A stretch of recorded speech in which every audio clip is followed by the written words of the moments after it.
All right, welcome back to Buck What You Heard. My name is Gene. You can reach me at Buck What You Heard. You follow me, I will follow you back. You know I love talking football, and this is probably the worst part of the year for me because there's not a whole lot going on, but you want there to be stuff going on, but there's not. I want to bring in my co-host here, KB. Man, how you doing? Oh, I'm doing fantastic. We got a big lightning game tonight as well. You know it, man. Hey, this is a beautiful thing. I got my Hobby Boolin shirt in there, but I figured, we got a special guest on. Figure I'd dress up a little bit for the occasion. uh, I do want to introduce somebody, and I know, Bucks fans should know who this is, from Tampa, Florida, Cameron Lynch, linebacker for the Tampa Bay Buccaneers. Spent a little bit of time with the Rams and then back with the Buccaneers. How are you doing today, my friend? Doing well, fellas. How are you? Good, good. And it says, you went to Syracuse, and right now you're working with a media consulting and production company called Heartwork Media. And tell everybody a little bit about that. Yeah, so I started my own company called Hard Work Media, and really I created it to own my own content, right? I had a chance to intern at Players Tribune and Fox Sports, and while I was playing, and I realized, man, these big entities, they're owning the intellectual property, and so I was like, okay, let me get ahead of that, and so seeing the LeBron James with Uninterrupted, seeing the Players Tribune kind of tell those player stories and those personal stories, that's what I model my company off of as well. So that's what we do. We create content and tell stories. Man, that is awesome. But when I look at your story and how you started out in the NFL, getting picked up by the Rams in 2015, and then you turned around and you were cut. And the fact that you made it to the NFL is a testament to you yourself, because we all know how many college players do not make it in the NFL. But I'm one of them. but what mindset do you have to have? Because you know what? Okay, you got here, but then you had a setback. You, my friend, have just stayed in there, hung in there, and kept going and kept fighting. What kind of mindset do you have to do something like that? Yeah, I think it's just having faith, man, having faith and having that end goal in mind. I think those two things really helped me get through.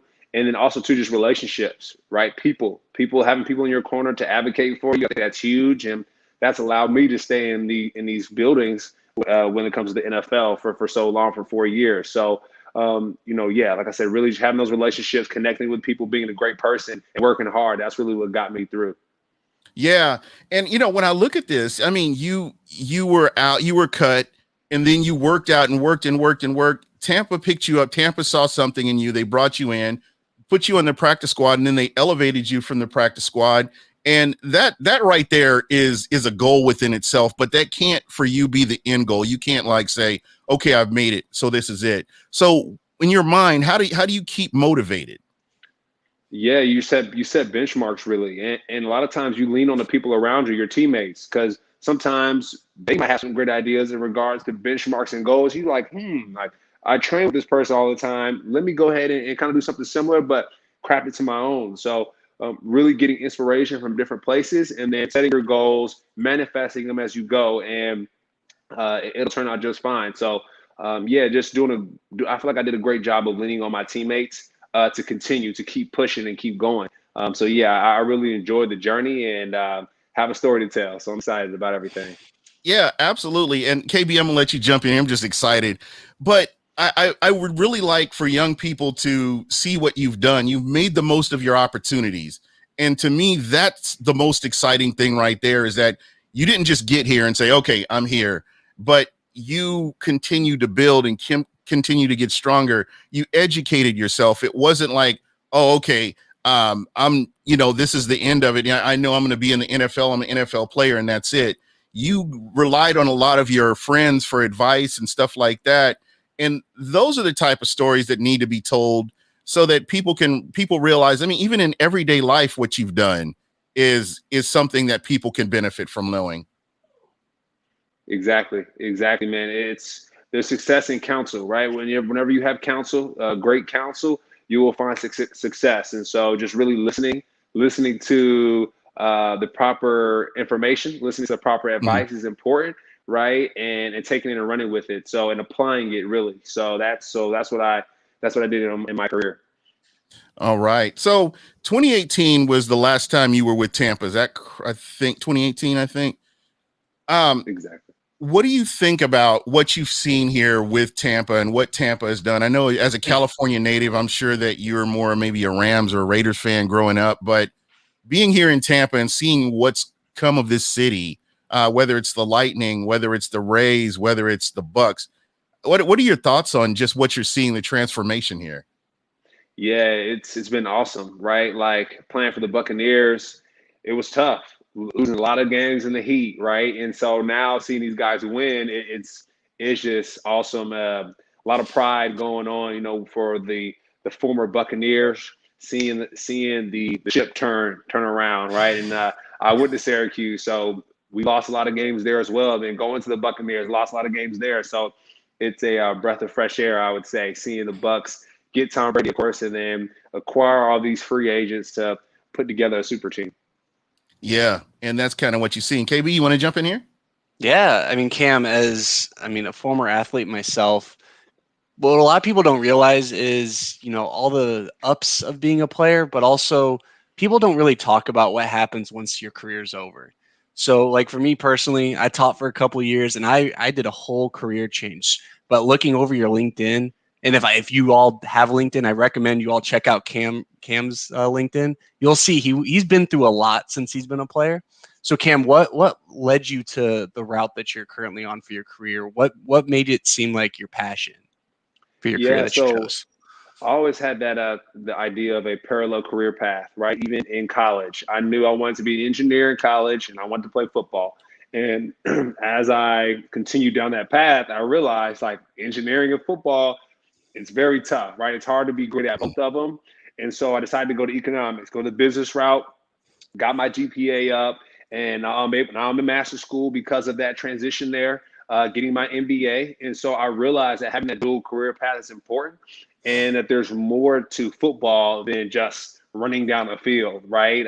And I realized as well, the only thing I can really put on my resume and my LinkedIn, I can't put my tackles on my resume, can't put the sacks on the LinkedIn, but I can put my community service awards, right? Got community service MVP for the Bucks and for the Rams, and that goes a long way.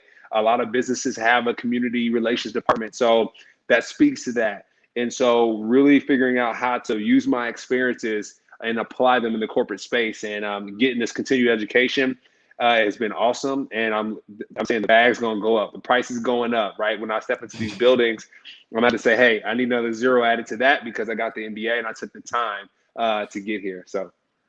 And I think a lot of that also has to, I'm in sales currently as well. So a lot of what I do on a day-to-day basis revolves around that relationship building and making sure you have all of those connections, because you don't know who's going to be helpful for you down the road. So have there been like any players, coaches, or who's been influential to help you be where you are today from the football standpoint? Yeah, so John Fossil, the special teams coach for the Cowboys now, but he was there for the Rams. And if people pay attention to his career path as a coach, right? Of course, he played at the NFL for a little bit, played in college. But when Jeff Fisher, when he left, he became the interim head coach, right? And that just goes to show his character. As a special teams coach, going to be the head coach, like that says a lot, because you have an offensive coordinator, defensive coordinator, and then you have the special teams coordinator. And they chose him because of his leadership ability. And so what he did for me was really, really break the game down for us, right? He was like, when it comes to special teams, it's not that hard. You got to run fast and you got to compete. And so that's what we did. We ran fast and we competed, and we were lethal. And so I really appreciate him. Sorry about that. I really No, appreciate him for getting me on the right path and kind of guiding me and really setting the table for my NFL career. Isn't he still with the Rams? Because I remember they did a big segment on him on the All or Nothing on Amazon. Is he still with the Rams? Do you know by chance? I know he went to the Cowboys. I'm not sure if he went back to the Rams, but I believe he went to the Cowboys after his stint at the Rams. man, I've had my few run-ins with Rich Bisaccia, so I'm wondering if they worked together while in Dallas. I'm sure they did. I'm sure they did. That's awesome. I'll back to you, Gene. Oh, so I do have a question. You know, the Rams and the Bucks have been playing this rubber match here the last few years. Where are you at with that? I mean, do you just like enjoy the games, or do you have a team that you're more because Invested they're in. both part of your DNA, your NFL DNA. So on what side of the fence are you on? Just curious. So the way I look at this, right, just to give you a personal example, right? My mom and my dad, they divorced when I was 4, right? So still have a great relationship with both. Still love them both equally, right? Mother's Day and Father's Day, I put a post out for my mom, put a post out for my dad, and a gift to each. And so that's kind of how I really look at it, right? Is just in my career, my 4 years, started off at the Rams, went to the Bucks, back to the Rams, and then back to the Bucks. And so that's just the same type of path you do when you're a kid and your parents are divorced, you go visit one parent, you go to the other, and you love them equally. So I ride the middle, and yeah, that's how I go. You're the first person that's ever rode the middle that I'm okay with, just because of the way you worded that out. That's incredible right there. So I mean, when you look at this Bucks team, especially the defense, I know that you're more of a defensive guy. I'm thinking maybe you might be offense. I don't know, but I would guess you would be defense. What are your thoughts on this defense and just how they've transformed over the years? Yeah, I think the key piece of the defense really has been Levante David, right? He's the brains of the operation. He doesn't have many social media posts. He's not on Twitter. He's not on Facebook. I mean, he's not on No all TikTok. pros, barely any Pro Bowls. Exactly. And I The think love of that's the another game. reason. That's another reason why too, right? Is because a lot of times when we vote for the Pro Bowls or the players vote on who they see, right? Who they Mhm. see on social media, who's going viral. Levante David is a guy who he's an introvert, I would say. Not fully, but he is if he doesn't Yeah. want to post on social media, right? You got your Juju Smith-Schuster and then you got your Levante David who rather keep it tight. And I would say Mike Evans is kind of like that too, right? He's not like flashy on social media. He kind of wants to stay in his lane, Mhm. play his video games. And Levante David, he's a student of the game. One, Yeah. two, he eats, breathes, and sleeps football. Being from Miami, that's the culture down there, right? That's the only way to get out of the circumstance. And so he's Mhm. carried that with him, and he's a true professional. And so I think that rubs off on everyone else. And I think just the difference between our team and this team is everyone's really bought in, right? Everyone's really bought into the system, and guys like Devin White. The people that can play in front of him, behind him, can move that much faster because Levante David is able to verbalize and communicate things. Hey, the ball's going to the right. Devin White's like, all right, let me just scoot over there right quick, and then they're able to move and be efficient. So I think Levante David is one of the biggest reasons why they're so successful in defense. Did he help you a lot with your career as far as just mental reps and watching what he's doing? Did you learn from him while you were playing with him? Oh, most definitely. Yeah, just seeing, I would say, hopefully a Hall of Famer, right? But Yeah. seeing a hopeful Hall of Famer get things done in practice, whether it be covering a wide receiver out by the boundary or whether it be blitzing, different things like that. Just seeing him go to work was a special treat, I would say. And then also, too, just his communication skills around the building. He's the type of guy that's never too high or never too low, right? He's just right there in the middle, and it's kind of like that Mamba mentality: make a Yeah. big play, get back on defense, right? That's Yeah. that's how Kobe operated. So that's how Levante David is, and I like to look at him, and I always tell him like, you're like the Black Panther, bro. Like you're just that superhero that's on the field, and like everybody's rooting for. And yeah, that's just who he is. Yeah. I have to ask you, what is the biggest play you've made as a Buccaneer in your opinion? When you run the film through your head, what's the biggest play you've ever made? Yeah, so definitely, I think it was like probably my second year at the Buccaneers, maybe 2017. A fumble recovery against Tariq Cohen. I think that was big, right? Because he's hot shots, Yeah. but returner. We make a fumble, I get the Chicken ball. salad. Chicken, exactly. And people are going. People are worried about him. So I Mhm. think recovering that fumble was big because in football, at the end of the day, the goal is to get the ball right, Yeah. and how the way you stay on teams and you make teams is if you get that football. That was probably a big one. And then I think my favorite one though was training camp, really, to make the team. It was I think it was my going into my fourth year on Hard Knocks, lined up against Riley Bulla, great guy Riley, and Yeah. I'm in my fourth year of playing football and he's like in his first. So I'm like, dang, like this is kind of crazy, but I got to go to work and I got to get done. So Mhm. on the big stage, and I never forget, I'm going against Malcolm Brown, who went to MLK in Atlanta. I went to high school in Atlanta as well. And there's a play where a gap opens up and he's coming downhill, I'm coming downhill, and I just crack him, and the ball comes out. And at that moment when the ball came out, I knew I made the team, right? Because like Hard Knocks is building this up, like rookie Yeah. versus vet, who's gonna make the team? And as soon as I made that play, I was like, game over. Like, and I started dancing, do the Millie Rock, you know what I mean, on Hard Knocks, and it was lit. And I was thinking that was one of my favorite football moments. Well, there you go. KB, you got any questions? Oh, I got a big one for you, Cam. And I know you're on that 2018 team. One of your teammates was Carl Nassib. And I'd be remiss to not bring this up as it's a very relevant topic. Obviously, I'm super happy that Carl was comfortable enough to come out, especially as a player who's already established. Different situation than what Michael Sam went through. So he's already made some money. He has a solid spot on a good roster in Las Vegas, and he's still a contributor. So how, in your opinion, since you've been in all these locker rooms, how do you think the NFL is going to take them, like, embrace him? Because we've seen the fans have already done their talking with money in terms of buying his jersey. So how is that, in your opinion, going to fly around the locker room? What is his interactions going to change? Do you think the NFL as a whole is going to be reciprocating to him? What's your So opinion what there? what I think is going to have to happen, right? And I had spoke about this earlier today, and I think this is important, right? When George Floyd died and the world was up in arms, people had to have uncomfortable conversations, right? Uncomfortable conversations around what's going on. So I think the next steps would be is Carl's going to have those uncomfortable conversations with his teammates, right? Sit them all down in the locker room, coach is out of there, sit them down in the locker room and just talk about it, right? See how they feel, see what they're thinking, because everyone in that locker room has probably gotten texts from their family members who are LGBTQ plus saying, you better support him because I'm the same. We're the same in that matter, right? And Yeah. so having his team share those stories are going to be big.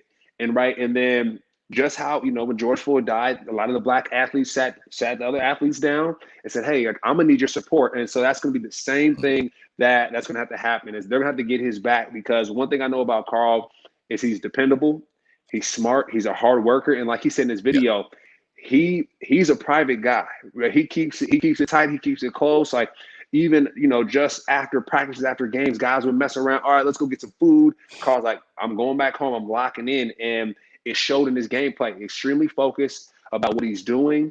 And so I think, just everyone putting their arms around him is going to be extremely important moving forward. And I played with Ryan Russell, right? Ryan Russell did the same thing, but when he was a free agent, right? That was the difference there. And Ryan Russell was similar to Carl Nassib.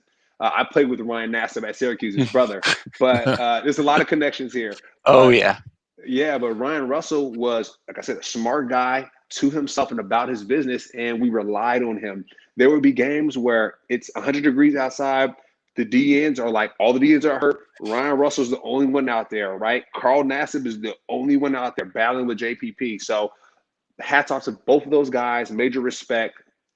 Much love.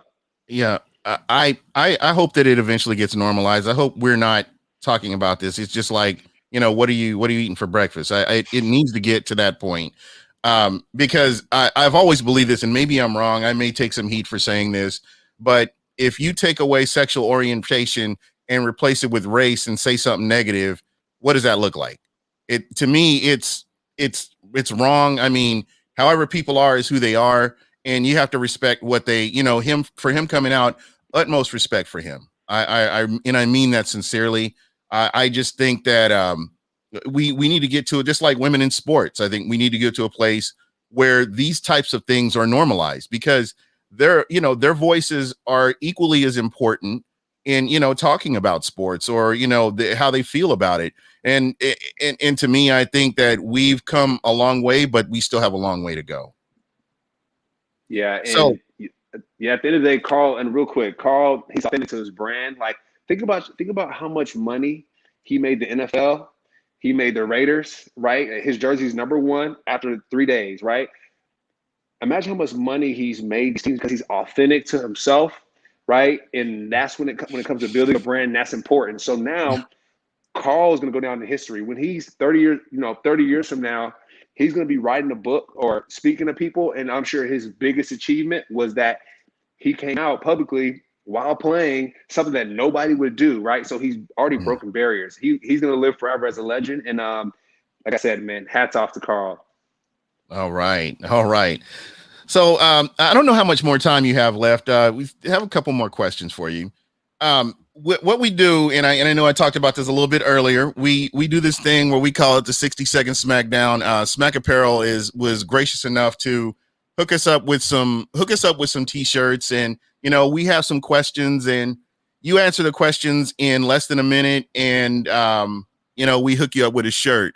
So I'm getting this set up right now real quick. And KB, I don't know if you had another question for him or. I think in general, just Cam, it's a pleasure having you on, and then speaking to your career as a whole and your relationships with all of these players, because I think people forget that in the end, that these players at the end of the day are brand, and every day you're representing yourself. And with Carl, for instance, coming out, like that's going to open the world not only for more people to come out, but it's also an opportunity for them to have a legacy. So whenever they're done with the career, that you don't have to, have those uncomfortable conversations. And I love that Emmanuel Acho, that's like his brand. If we're going to talk about branding right now, those uncomfortable conversations are just something we need to have as a society for a broad number of topics. But I think it's going to actually work out well in the NFL, because better than I do. Everything from what I hear about the NFL, it's a business. Yeah. Everything you do is a business decision, both on and off the field. So I think the NFL is going to, as a whole, do everything as business as usual. But you're right. He's going to have those conversations, and I can't wait to see a year from now how we react to, someone else or something new happening with Carl. What if he has a 10, 15 sack year? Like, would another team come calling?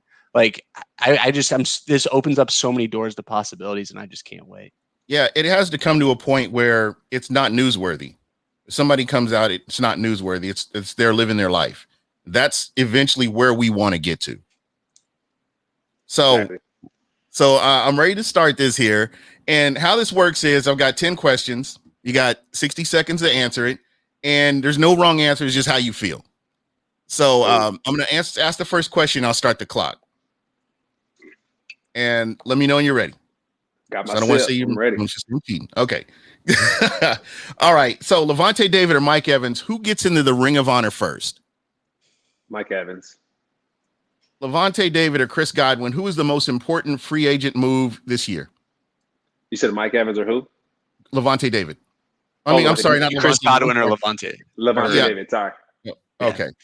Winning the Super Bowl is better than always going to the playoffs. Buy or sell? Buy. I'll tell you why. That's I ask that question later. Cowboys win the NFC East. Who you got? You said the Cowboys win the NFC East? Yeah. Or the field. The field.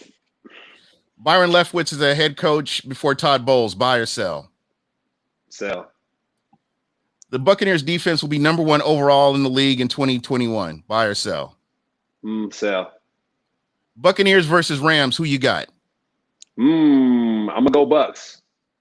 Antoine Winfield Jr., peace out. Infamous or iconic? Iconic.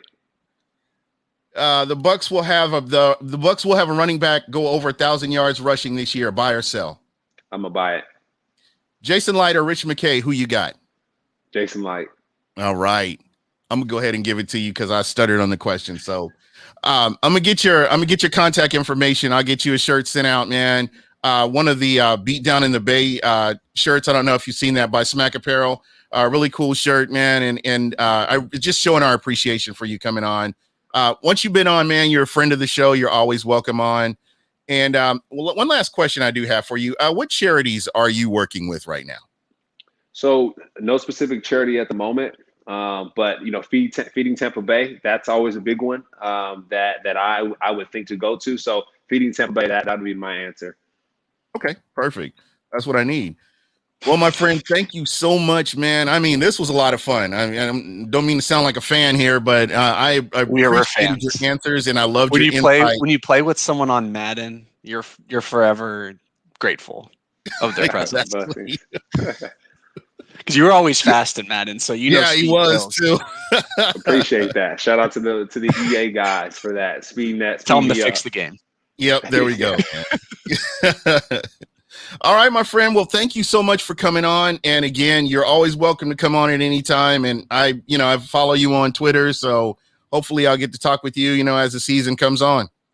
All right, guys. I appreciate you. All right, man. Thank you so much. He does what I do. He does the bow. Exactly, the bow. There you go. All right, guys. That was Cameron Lynch of the former Tampa Bay Buccaneer. It was really cool to get his insight on everything that's going on. Michael Pless, what's going on? Johnny Dean. Johnny Dean, you got to watch the beginning. I did put him on the spot, and he gave me the best middle of the road answer I've ever had. So I can't even knock that. He just totally shut me down with that middle of the road answer. He was like, "Okay, two parents, two divorce, parents having a divorce. I mean, I what can I say? I mean, there's not too much you could say. So, what's been going on with you, man? What's going on with the NFL, man? Anything? Oh man, there's so much. I mean, I think the Carl. I mean, I don't want to harp too much on Carl Nassib because I don't want to make it. It has to be newsworthy. We have to talk about this, and I think he's a former Buck. Yeah, he was known as the finance guy. Like my fiance, when I said that he came out, her first response was the finance guy. Because that's how she remembered him from Hard Knocks. Like that from when he was with the Browns. He was telling everyone how to invest every cent that they have and how there's going to be compound interest over 10 or 20 years. Sounds like Ndamukong Suh. Exactly. So like that's what he was known for. Portfolios out of this world. But now, I mean, it's one of those things I mean, I never would have guessed. I'm so happy that he's comfortable enough to come out. And moving forward, like I said, when Cam was on, what if he has a 10-sack season? I mean, he had a 7-8 sack season with the Bucks. Like, what happens when he plays well, something happens, another team is in? Like, I just can't wait to see how other teams react. I don't see how there is ever an issue. The NFL is a business, number one. And they're always trying to improve their image to get more people inclusive. I don't see how this could really. What about coaches, Gene? I mean, yes, they are a business, but there's a way you have to look, a way that you have to talk. That's why BA wasn't a head coach for so long, is because sorry to say it, he said fuck too many times for NFL owners to want to hire him. So, which doesn't make any sense. And he's white, had 40 years of coaching experience before the only reason why he became a head coach in the first place was because of Chuck Pagano getting cancer. Right. That's what people don't talk about. And we saw I'm really upset at myself for forgetting his name, but we had an Asian American interview for a job and say basically he was told in the room he wasn't the right kind of minority. That's crazy. That is just insane when you think about it. So I don't know, man. I want this to get to a point where this isn't newsworthy. Sexual orientation should not be newsworthy, but because of the world we live in, the fact that he's broken through a barrier, I mean, it is. That's just like, talking about a female sports anchor or, talking about, what's going on with police brutality or just a lot of these uncomfortable conversations, as you guys were mentioning. These are conversations that do need to be had. And I think eventually we'll get to a point where this will just be, okay, that's what you be, that's what you feel, or that's who you are. That's fine. Let's move on. And that's kind of where I hope we end up at some point. Exactly. And I mean, Johnny Dean saying how it doesn't matter on game day. And to me, that's not the issue. I'm worried about Monday through, like Carl Nassib, like, how quarterbacks after the end of games or during the week at all the press conferences. Yeah. The moment Carl Nassib steps up to a podium, what his first question is going to be. Oh yeah, absolutely. And I think this will be throughout the year, but because it is John Gruden, this may help him. This may cover a multitude of sins to cover also up. Vegas in general. If it was Oakland, it may be a little bit different of a conversation, but in Vegas, I mean, it's different. In Tampa, it would have been different, whether I like it or not. I mean, we have owners who think a certain way, and they've let it be known the way that they think. Yeah. So I see exactly what you're saying. Christopher Cole, what's going on? It was really cool to get his thoughts on, the Tampa Bay Buccaneers. And again, I wish he had said Tampa, but I understand he played for both teams. Well, when you're Yeah. a 22-year-old kid and I guess a grown adult or young adult, and someone offers you some money right out of college to play professional football, I think there's always a special place in your heart for that team. Oh, absolutely. And you just consider he wasn't drafted. I don't believe he was drafted. He's undrafted. Undrafted. So he was an undrafted special teams guy pretty much his entire career. And he was solid. He was solid as a special teams guy. I mean, again, for him to stick in there and when you get cut, and think about this. I mean, how many times have you had something happen to you and you're like, oh man, you're dejected and you're like depressed and you don't want to deal with it. But that was me a week ago, man. It's the summer blues, man. You know how it is. So everyone's taking those pictures of them at the beach, and I'm sitting there at my work. I didn't even get to watch the clinching game of the Lightning Hurricane series just because I had so much going on.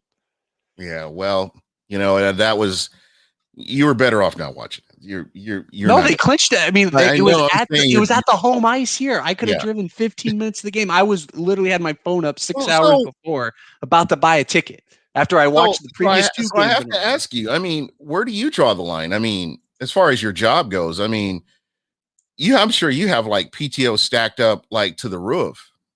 The beauty of my company, Gene, unlimited PTO. It is amazing. However, I'm also trying to save it for, fall football, things like that, like a summer trip here and there. But it's all about being able to, like, for example, going to like those loose cannons, travel. Well, I am going to go to the Saints game. See, I'm trying to figure out. Have you looked at plane tickets, man? Yeah, I have. Dude, right now they're looking about like over like $1,100-$1,200 round trip, and I'm like, y'all got to come down. Like, and they know people want to travel now. Remember, plane tickets 3 months ago. That's why. Why do you think I played the stock market last year? And American Airlines is my baby right now. That's my love child. Because I was buying. I mean, stocks were like $9 a share last year, man. So they're gonna make their money because heck yeah. So I'm not probably too much because those are returns to an investor here, I might say. And like Avis, get like 1 cent of my purchase of $1,000 purchase, maybe like half of a cent. Avis was like down to $9 a share, so I dumped almost a half a paycheck and just bought a whole bunch of Avis. Avis is sitting at like $94 a share right now. Yes, and by the way, everyone, we did become a stocks podcast. So we did. We're talking stock about what you heard. Yeah, it's stock what you heard. And I think if we do decide to talk about the bolts or anything, we can call it puck what you heard if we really want to get like real creative with this. So. No, but seriously, so what made you want to choose the Saints game? Is it the Saints? Is it Halloween? Because it's Halloween. Because I do have a pirate costume that I do want to wear, and then when the Bucks win, it just all plays. There's a theme here. So no, I can't wait because that's the one I'm leaning on. Yeah, so just hanging out in the French Quarter, partying down there, and I just want to go to a Saints game with the Bucks having a competitive team, and just getting sit next to some smarmy jerk Saints fans that talk crazy and stuff. See, what I want to do is I want to go, and then I just want to be like not with Sam or Poppy and Stank, but like I want to be like 2 rows behind just to watch everyone just react to them, just saying "fuck you" and like people like you to like everyone around them. I just can't wait for that. No, man, I'll be like the bodyguard. Shout out to Hitman's bodyguard, whatever that is. Exactly. Yeah, so I'm looking at that game. I'm also looking at the Miami Dolphins game because I've got a friend and she was kind of disrespectful saying that Miami has better Cuban sandwiches than Tampa does. And she's dead ass wrong. Well, not to mention she's a Dolphins fan too, but she's dead ass wrong. And I stand by that because She's gonna Miami, go down the floor in Miami just to prove the Cuban sandwiches aren't as good. you know And watch what? the Bucks This game. this is a matter of principle. She challenged my principles, so we're gonna settle this. But no, we've been going back and forth for about a month now. She got in your head, man. She got Yeah. in your head. No, well, I'm not. You know, there's the proof is there. Tampa has the best Cuban sandwiches in the world, so I'm not gonna argue about it anymore. It's I win. So, what else is going on, man? Yeah, I mean, this is the NFL, Yeah, not this so is the much going worst. on. So I've This is the thrown worst of the worst. I've thrown all my fandom at the Lightning for now. Like heck I've become yeah. a super brain point nuthead. I need to find a nice lightning hat without going to Fanatics.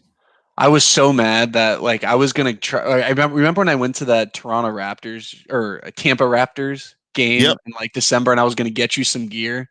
Yeah. And they had some pretty sick Lightning stuff, but I was hoping they had some Tampa Light or Raptor stuff, and they had nothing. But I'm waiting for the Lightning to win the Stanley Cup, and then I'm gonna get the same way I got my Bucks jerseys with the insignia of like the cup or the Lombardi. Really? Like I want that on the jersey, so it's a big fu to everyone around me. So Etsy has this, and I know we're talking about hockey. We are talking about the Lightning. Etsy has this cup, and it's about this big, and it's the Stanley Cup. And instead of just having the bottom of it, like the cup, and that's where all the liquid goes all the way down to the bottom, and it fills up. That's a lot of beer. I would actually use it. I'll have to find out. I'll tell you what, next week I'll have a picture of it just so you can see it. Well, I'm not sure if it's a major or minor league team. They have like a bat that is concaved in that you can drink beer out of. Like it's actually a pretty big bat too. Like pretty interesting, like how they came out with that, and I'm sure it's a top seller. So I'm thinking somebody was just sitting at home and are like, okay, let's bore out the middle of this bat and make it into a beer mug. I think that happened on Shark Tank. I'm not even lying. I think someone did that, and they probably got a deal for like $50 million. And I know Gronk's brother was on there, got A-Rod and Mark Cuban to invest in his company, and then Gronk bought or sold all of his shares to them. Or is this beer? Or what are we talking about here? Well, it's an ice shaker, but it's you could use it for keeping your beer cold. Oh, okay. All right. So it's all full circle to beer, Gene. Well, there you NFL go. NFL Jesus repaid. Did I tell you about the dream I had? No, you didn't. NFL Jesus told me that I needed to go back to drinking beer. That's my place in this world. You have your deals with NFL Jesus. I know. NFL Jesus got us that Super Bowl, whether you know it or not. I don't know. Part of me, do you know who Paige Demakos is? Yeah. Her grandmother is Greek and apparently has this like candle specifically for praying for certain things. Uh-huh. And she lit it up the whole postseason. Well, you saw me. I interacted with NFL Jesus and it worked. It worked. There was never any doubt in my mind. So I guess we're just what's not monolith. What's it when multiple gods? What's that called? Like a Trinity, the triune. Yeah, like how we have multiple gods that we can all just pray to for football glory. I think we are, but we've got Tom Brady too. So there's Jesus, what you heard? Yeah, exactly. I would be off the air in no time. And just know that this does not reflect the opinions of Bucks Report or Smack Apparel in any way. It's just we're being stupid, and that's all it is. Here, we can switch to something football if you want. Oh, okay. Go to Michael. Yeah. You know what, Michael Pless, you're absolutely right. Tampa has more than legit Cuban sandwiches. They're fire. And Jake, can I tell you something that's sacrilegious? Go for it. Never had a Cuban sandwich. I don't like yellow mustard and mayonnaise and pickles. Just bad combo for me. I am. I love Cuban bread. There's some butter and some Cuban bread. I'm down. Yeah, man, that's cool. As long as you're not saying Miami has better Cuban sandwiches than than Tampa, then you're good. Well, it's like the whole ranch versus blue cheese thing. Like I respect, like for you, I respect that you like a Cuban sandwich. I just don't like yellow mustard, mayonnaise, and pickles. Like I don't respect ranch, but I understand why people like blue cheese with their wings. I don't like either. You know what? Wait a minute, huh?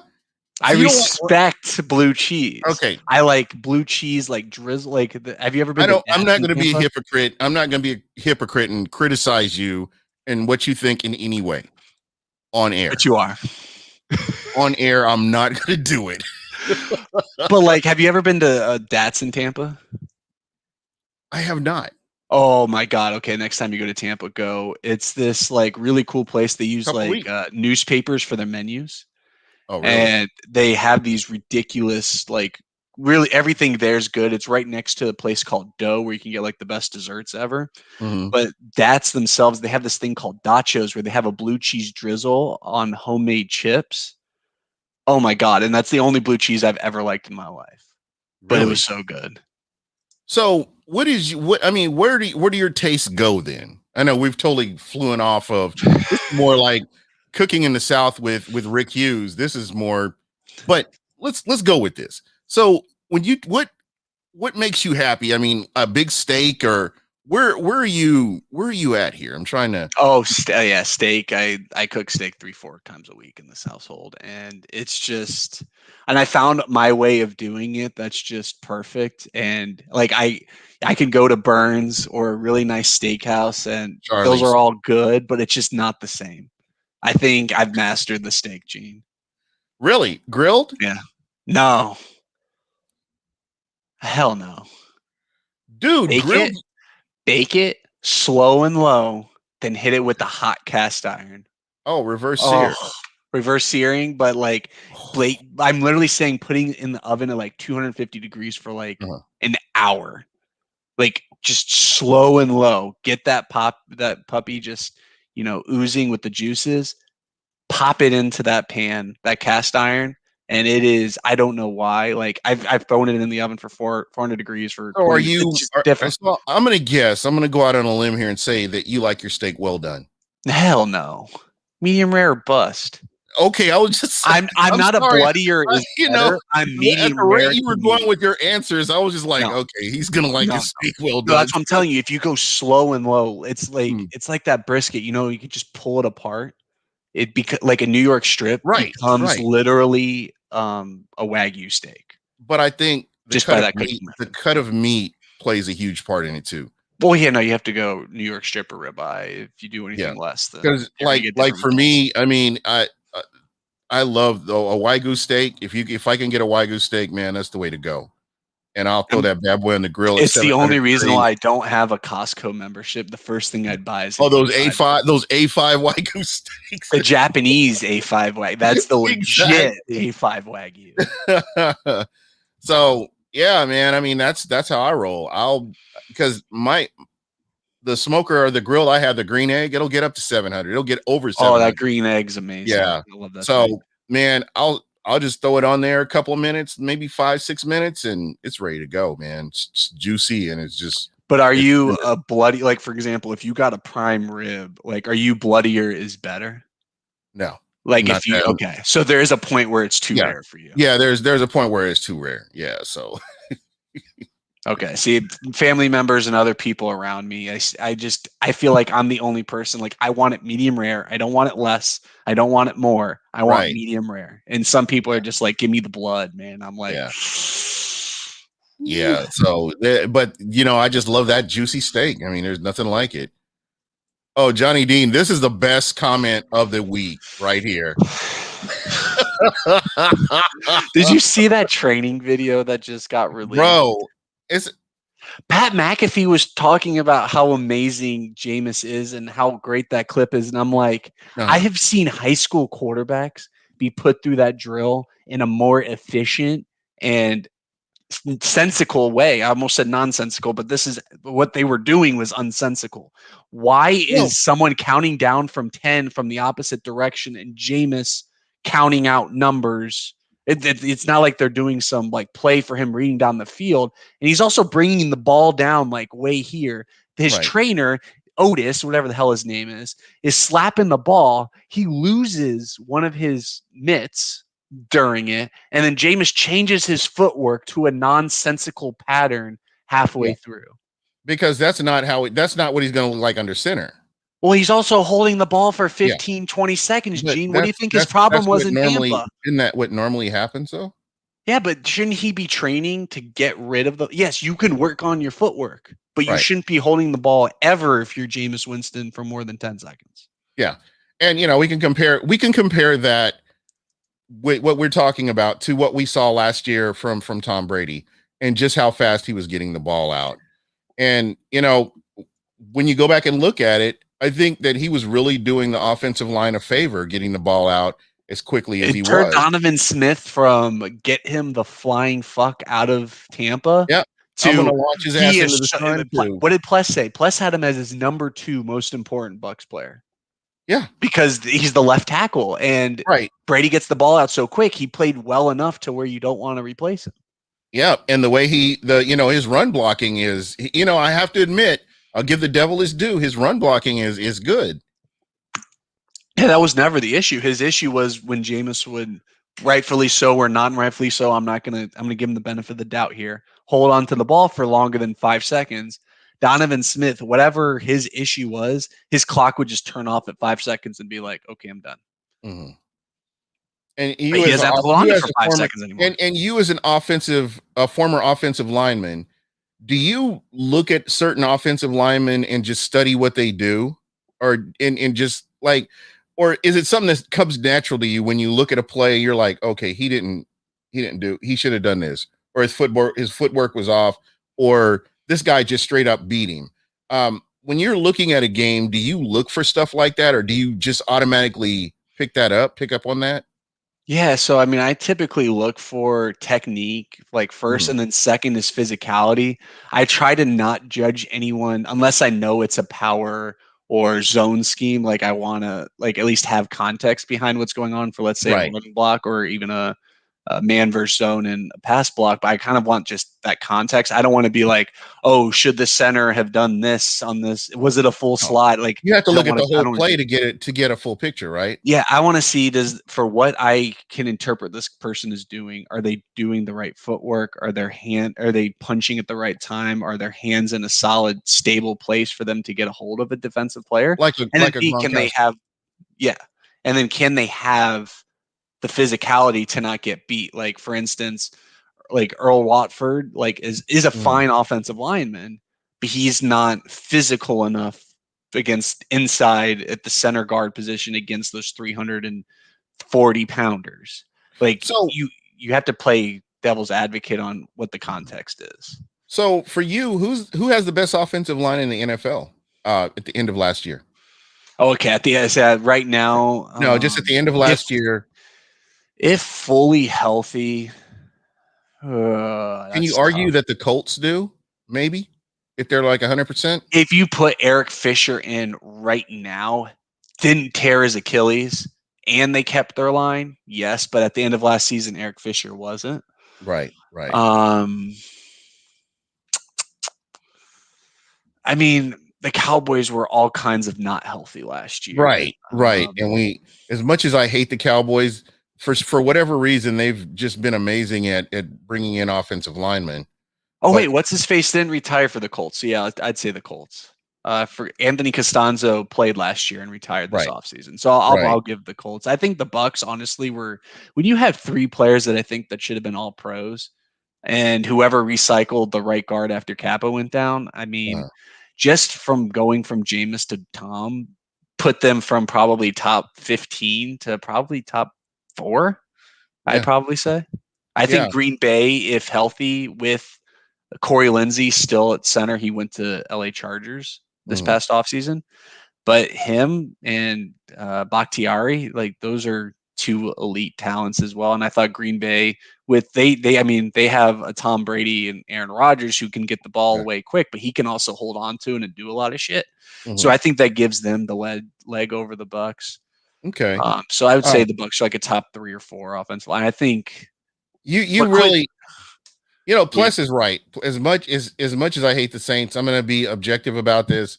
The Saints do have a good offensive line. Oh, Saints. That's who I forgot to. Saints. I would probably Saints and Colts are 1 and 2 judged off of last season, but I think they didn't play as well as what they have done the past 5 years. If you told me for the past 5 years, it's the Cowboys and Saints. No questions, no doubts. What those teams did with their offensive lines is beyond ridiculous. Yeah, absolutely. So, with barring any injuries, knock on wood, do you see the Bucks offensive line making that jump to the next level? I think the Saints are going to drop out of a top 5 consideration just because of who's holding the ball. Taysom is, if he doesn't like what he sees, he's going to run. If Jameis doesn't like what he sees, who knows what the fuck's going to happen for better or for worse. He's going to force it into double coverage. Or make a ridiculous play. Let's give Jameis his credit when he runs like that play to Mike Evans. Take away the Super Bowl. That's the best play that the Bucks have had in the past 5 years. Yeah. When he's running around, I think against the Bears and chuck that like 50 yards down, and then running 40 yards backwards. Yeah, and then there was the almost sack against the Atlanta Falcons in which he ended up running for 20 yards and getting a first down or something like that. Yeah, so imagine if he pulled off that play to Deshaun Jackson, speaking the Falcons. What if that stupid 4th and 10 with 5 seconds left? Where Deshaun Jackson gave up and watched the ball go. But imagine if that play worked. Yeah. I still think they should have thrown the ball, but whatever. You have Mike Evans. Why the fuck are you doing that? Sorry. Yep, this is true. Sorry, Dirk Cutter. Not sorry, Dirk Cutter.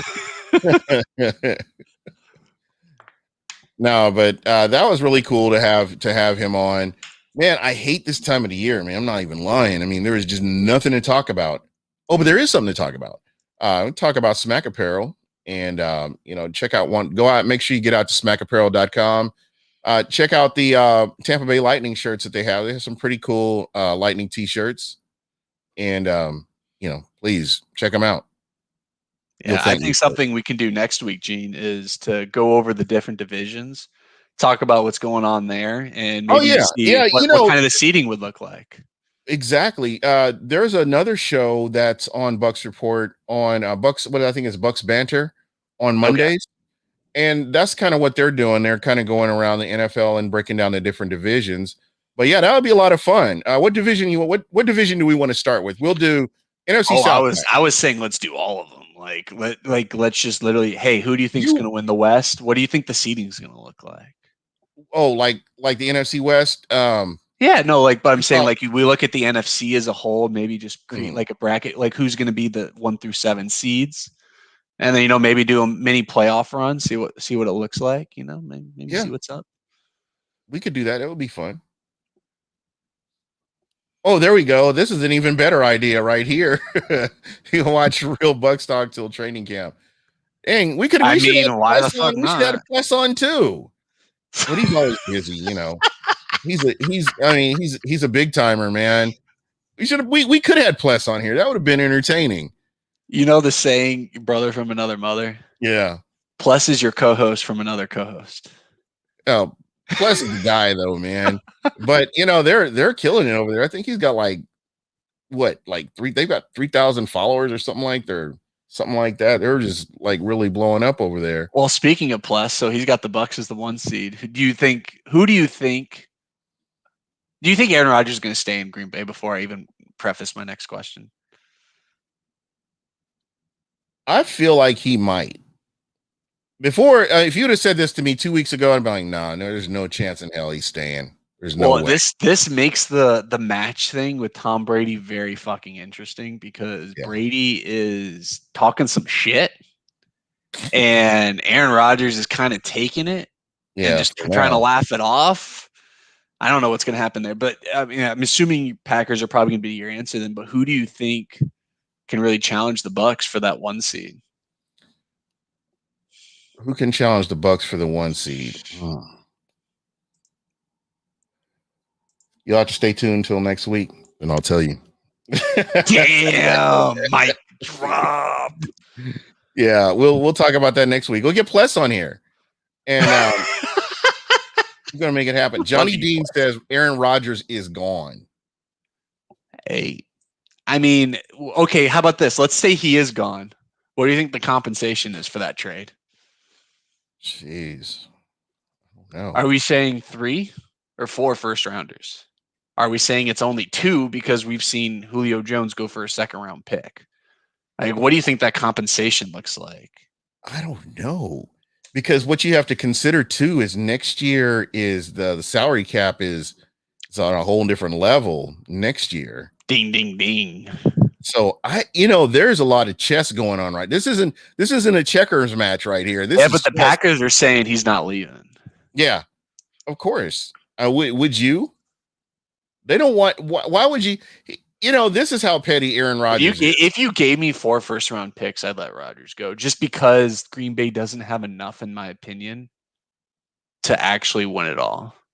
I think it's Aaron Rodgers and Devontae Adams that can only get you so far. And we've learned that because they've gotten pretty much run out the door. I mean, granted, the game against the Bucs was close, but that was also 3 consecutive TD or interceptions. Yeah. And Plus is saying that Jordan Love will be a star.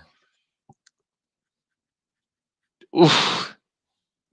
Which is that plus come on next week. Let's talk about Jordan Love then, because I have completely different opinions on Jordan Love. I don't think he's the bust that people are probably going to wake him or make him out to be. I don't think he's that good. I don't think he's even. What about? Let me throw a team out there for you, and you can laugh at me if you want to. What about the Seahawks? Are they done? Trade Russ. Are they done? Yeah. I mean, just because dude, when you pay 2 first round picks for Jamal Adams, it's like what happened with Laramie Tunsil. You have to pay him, and then once they pay him, then they have to pay DK Metcalf. Then where's that offensive line? Where's that defensive line? Are they going to draft more linebackers? How many more linebackers do you fucking need? Bro, this is my thing. Because I think DK Metcalf ends up moving on from the Seahawks. I really do. At some point, I don't think he resigns and stays with Seattle. I think it comes to tandem. I'm just kidding. But Plus said he's going to be on. He said, "You got it," as a response. So you got Plus. Great. You're welcome. I baited him with that Jordan Love. Sure did, man. I like. Ooh, what if Rodgers sits though? I think that's something no one's talking about though. Like, what if that's on the that's for Rodgers? Jordan Love, baby. Hey, Plus coming with the bombs here. Hold on. Man, this is on video too. Oh no. I love DK, but I don't want that. I like DK is an amazing player. Bro, I'd rather have Mike Evans and Chris Godwin. I'm sorry. Without a doubt. All I'm saying is DK Metcalf is amazing. But I don't think he's even. But DK's the type of guy in 2 years he's going to break the market. Like he's going to be the highest paid wide receiver, and I don't think Chris Godwin's going to be, and I don't think Mike Evans is going to be in the next 5 years. No. Remember this video? Yeah, I've got this video bookmarked myself because. Oh yeah, I'm going to snip that comment exactly because you know what? If it happens, I'm just going to be like, wow. If it happens, I'm fucked. But this guy, he's rarely wrong. He hits on a lot of stuff here. I know he does, but he knows some GM-ish stuff out there too. I mean, Trask would have to be the quarterback because you'd have to replace Brady's $30 million salary with someone. Yeah. Well, who knows? We'll see. Yep. Oh, and by the way, folks, if you get a chance at Real Bucks Talk, be sure to check out the Tyler Johnson film breakdown. Tomorrow. Tease tomorrow. It is tomorrow. And the thing that to me that stands out about Tyler Johnson is there was no OTAs and there was no camp. So I don't know if he really had a chance to really compete. But when you look at that wide receiver room, you have that question there as well. Plus the injuries during the beginning towards the middle of the season and how the wide receiver room kind of is in flux. So I get it. I totally get it. And good, plus you are the GM. Good. Tyler Johnson's so good. I fucking loved him. I mean, we're gonna hear about Plus's love for Jordan Love coming out. I mean, I wanted Tyler Johnson, round 2, round 3. I thought he was that good. I still think he's that good. And anyone who thinks he's going to be wide receiver 6, I think is going to find out real quick how that's not going to happen. There we go. Well, go Lightning. Here we go. You know, I hate to cut this short and all, but you know, go Lightning. I have to ask you, Gene. Does the lucky couch prevail and the Lightning win tonight? Did you see that story about Devin Garnett? Yes. And WDAE picked it up and was talking about it. Yeah, I think the Lightning do. 8-0, Gene. Ryan Suckup wasn't even needed. They went for 2. What are you talking? Exactly. They went for 2. And is already the and best. Wander Franco, for you Rays fans, guy hits a home run in his MLB debut. Watch the video of his dad if you get the chance. His dad's reaction. Wander, man. Oh, I got to watch him. He was in Durham this whole offseason or this whole. You get all the breaks here, don't you? Hey, no, me and my fiance have, no joke, seen 6 Durham Bulls games this year, and I made sure Wander was playing in every single one of them before I went. Impressive. No, like Gene, and I'm a conservative guy because people forget that baseball was my first love before football. Wander's the real deal. He's like Mike Trout, Bryce Harper of the shortstop position. Yeah, it's a shame that he's going to end up going to another team after he. Hey, I got a bold prediction for you, Gene. I think Stu Sternberg's going to start an expansion team in the next 5 years, and he won't be the owner of the Rays. I hope this lawsuit plays out to where he has to give up ownership of the team. I don't think that'll be his punishment, but I think he'll want to, and I think the MLB will want a presence in Canada after COVID clears. Yeah, Montreal, but you had a team there and they left. Yeah, but things are different now, at least in terms of baseball. Like, you have a presence. The Blue Jays are good, and they draw pretty well. Yeah, this is true. So we'll see. And Michael Pless always go for 2. I can't argue with that. Mr. Everything's Bucks, how you doing? All right, guys. Well, go Lightning.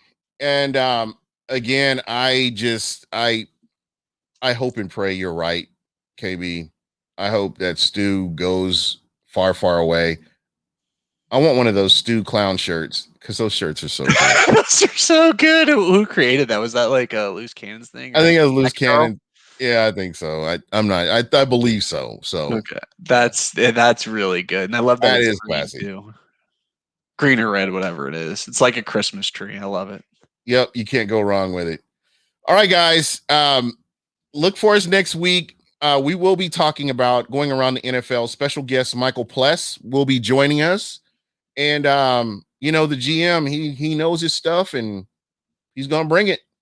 So that's it for us, and we will holler at you next week. Peace.